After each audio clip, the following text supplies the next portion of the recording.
Nag-viral sa social media ang isang lalaki matapos siyang makunan sa video na nagpapahayag ng kanyang galit sa loob ng isang sangay ng mang-inasal dahil sa umano'y matagal na pagkaantala ng pagsisilbi ng unlimited rice. Sa kumakalat na clip ngayon, kitang-kitang galit ang customer habang sinisita ang mga staff ng kainan. Ayon sa kanya, matagal na silang naghihintay ng kanin habang paubos na ang kanilang mga ulam.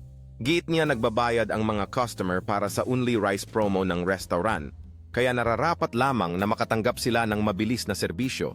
Sa kasagsagan ng insidente, narinig na sinabi ng lalaki ang woy, "Walang kanin, bossing blank na yan." Walang kanin. Ang dami-dami namin ang binabayad ng only rice blank blank na yan. Kanina pa kami nang hihingi dito.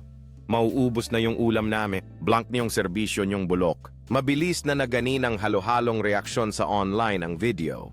May ilang netizens ang nakisimpatiya sa pagkadismaya ng customer at nagpaliwanag na may karapatan ng mga kumakain na umasa ng mabilis na serbisyo, lalo na't nagbabayad sila para